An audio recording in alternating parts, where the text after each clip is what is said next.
Shalom, mari kita masuk hadirat Tuhan. Terima kasih ya Tuhan Yesus.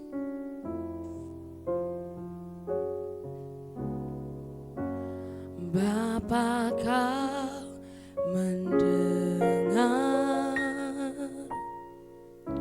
seruan hatiku, tak pernah kau lepaskan dari kasih-Mu.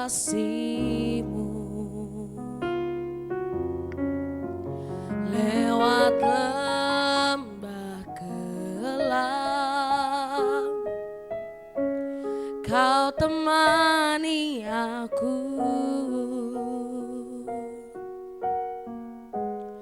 Roh-Mu bekerja selalu untuk kebaikanku, mengalir kuasa dari tempat maha tinggi. Bapa kekal mulia, kau hadir di sini, memulihkan hati, menyembuhkan yang terluka. Ku kan tenang bersama-Mu, Bapa. Mengalir kuasa dari tempat maha tinggi.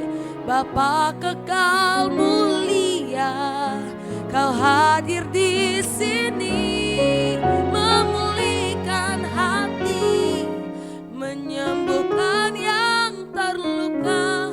Ku kan tenang bersama-Mu, Bapa. Kami akan tenang bersama-Mu Tuhan. Terima kasih untuk penyerta-Mu yang begitu sempurna bagi kami.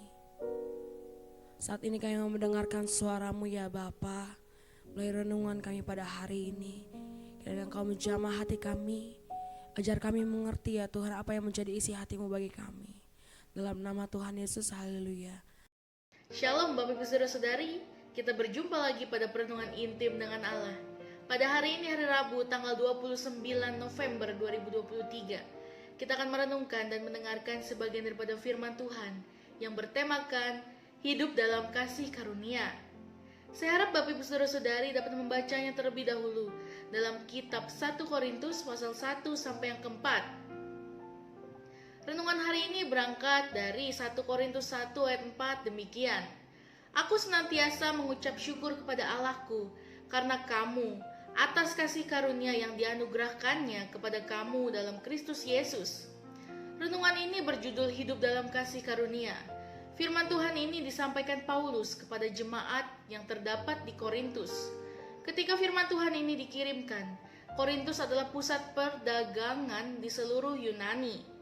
Selain pusat perdagangan, kejahatan sosial terjadi di kota ini. Sering terjadi tindak kekerasan, pencurian, dan kebobrokan moral. Dalam keadaan seperti itulah Paulus berada di kota ini selama 18 bulan untuk mendirikan jemaat. Setelah berdiri, Paulus meninggalkannya untuk menunaikan pelayanan di tempat lain.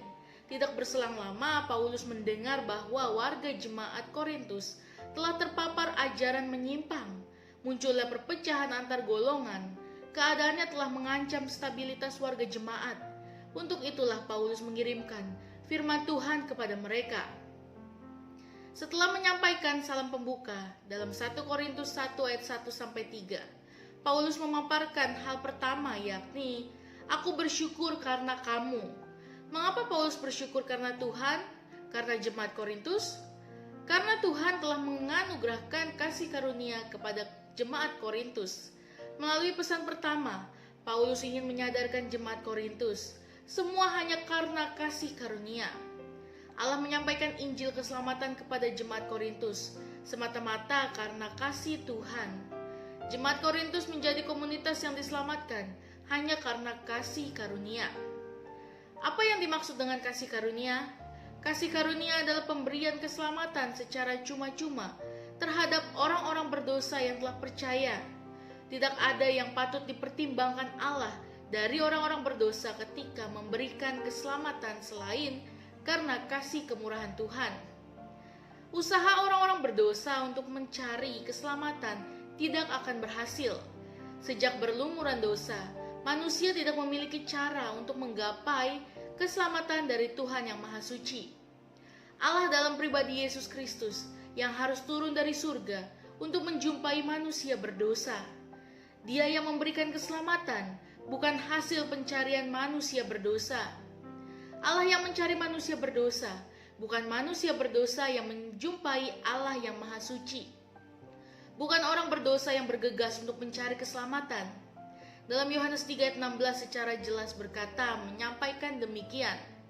Karena begitu besar kasih Allah akan dunia ini, sehingga Ia telah mengaruniakan anaknya yang tunggal, supaya setiap orang yang percaya kepadanya tidak binasa, melainkan beroleh hidup yang kekal. Setiap orang berdosa dapat memperoleh keselamatan kekal dengan cara percaya kepada Yesus Kristus sebagai Tuhan dan Juru Selamat. Inilah kasih karunia Tuhan bagi manusia berdosa. Setelah Adam dan Hawa menggunakan kompetensi terbaiknya untuk melanggar firman Tuhan, saat itu juga mereka jatuh ke dalam dosa. Karena dosa, mereka membatalkan hidup mereka akan bersama-sama Allah selamanya. Mereka pergi dari Taman Eden. Persekutuan mereka dengan Tuhan terputus. Hidup mereka tidak memiliki arah yang jelas. Dosa menguasai seluruh hidupnya. Mereka diikat oleh kuasa kegelapan. Semua sistem kehidupan dililit oleh iblis. Mereka tidak memiliki kuasa untuk berkata tidak pada dosa. Akibatnya, kebinasaan kekal menanti kehidupan mereka. Hidup dalam dosa berlangsung terus-menerus. Manusia kawin-mengawinkan sesuka hatinya. Mereka memperanakan generasi berikutnya tanpa gambar dan teladan Allah. Hal inilah yang paling menjengkelkan hati Tuhan dalam Kejadian 6 ayat 1-8. Yang akhirnya mereka binasa karena air bah pada zaman Nuh. Inilah kisah akhir manusia pada periode pertama. Allah memulai kehidupan manusia pada periode kedua, yakni Nuh memperanakan Sem, Ham, dan Yafet. Kehidupan terus berlangsung dari ketiga anak Nuh ini sampai pada zaman Nimrod. Dengan kepemimpinan Nimrod, seluruh manusia dikerahkan untuk membangun menara Babel pencakar langit. Mereka ingin mencari nama kepada Tuhan Sang Pencipta. Lihat dalam Kejadian 11 ayat 4. Mereka ingin berkata kepada Tuhan bahwa mereka dapat menyelamatkan diri jika air bah terjadi lagi. Tuhan melihat motif itu sebagai kejahatan. Lalu Tuhan mengacaukan kehidupan mereka. Tuhan mengizinkan setiap orang memiliki bahasa sendiri. Antara yang satu dengan yang lainnya tidak dapat saling memahami. Akhirnya terjadi kekacauan dalam kehidupan masyarakat. Secerca harapan mulai muncul. Allah memanggil Abram dari Ur Kasdim. Waktu itu usia Abram 75 tahun. Inilah hidup manusia periode ketiga. Setelah mengalami pergumulan batin, Abram mengikuti panggilan Tuhan ke tanah yang belum diketahuinya. Lalu percayalah Abram kepada Tuhan, maka Tuhan memperhitungkan hal itu kepadanya sebagai kebenaran. Dalam Kejadian 15 ayat 6. Percayalah kepada Tuhan yang membenarkan orang berdosa. Iman yang membenarkan, iman yang menyelamatkan. Inilah yang menyebabkan munculnya generasi percaya atau Gen P hingga kini. Beberapa orang pernah menyoroti doktrin agama Kristen karena hal ini. Terdapat di antara mereka yang berkata demikian. Orang Kristen akan bebas berbuat dosa karena akan mendapat kasih karunia terus-menerus. Pernyataan seperti ini pasti berangkat dari pemahaman yang kurang jelas. Bagi seseorang yang baru bertobat, berlaku hukum pengampunan demikian. Tidak ada dosa sebesar apapun yang tidak dapat diampuni oleh Tuhan. Dalam 1 Yohanes 1 ayat 9. Tentu saja setelah mengakui dosa-dosanya kepada Tuhan setulus hati. Tetapi setelah menjadi pengikut Kristus, terdapat hal yang patut dihayati terus-menerus, yakni tidak ada dosa, sekecil apapun yang diabaikan oleh Tuhan. Setiap dosa akan diganjar oleh Tuhan. Orang berdosa yang ditegur Tuhan berarti masih dikasihi oleh Tuhan. Karena itu, harus bertobat terus-menerus dalam Wahyu 3 ayat 19. Bagaimana menjalani hidup dalam kasih karunia? Pertama, Menyadari terus-menerus bahwa Yesus Kristus telah mengorbankan dirinya untuk kita. Tidak ada kasih yang lebih besar dari orang yang mengorbankan dirinya untuk orang lain. Lalu yang kedua, mensyukuri kasih Kristus yang telah menyelamatkan hidup kita dari hukuman kekal. Yesus melakukan penyelamatan jiwa yang tidak dapat dilakukan siapapun. Kita patut bersyukur kepadanya. Lalu yang ketiga, mohon bimbingan Tuhan dan firman-Nya dalam menjalani kehidupan setiap hari. Manusia memiliki kemampuan yang terbatas dalam berbagai hal, tetapi Tuhan selalu berkenan memberikan pertolongan. Hal ini patut disadari secara sungguh-sungguh. Lalu yang keempat, bersekutu dengan Tuhan terus-menerus. Jangan pernah menjauh dari kasih-Nya. Saat menjauh kita pasti lemah dan gagal. Lalu yang kelima, mendorong diri terus-menerus untuk menyenangkan hati Tuhan sepanjang hidup. Pada saat khusus kita harus mempersiapkan diri untuk memuji dan menyenangkan hati Tuhan.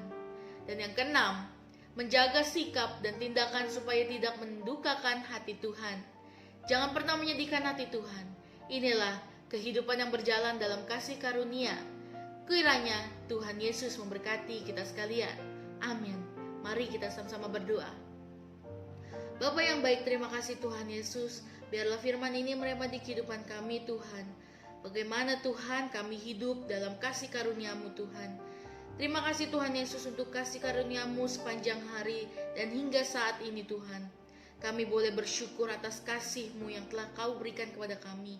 Terima kasih Tuhan pada perenungan hari ini. Di dalam nama Tuhan Yesus, haleluya. Amin.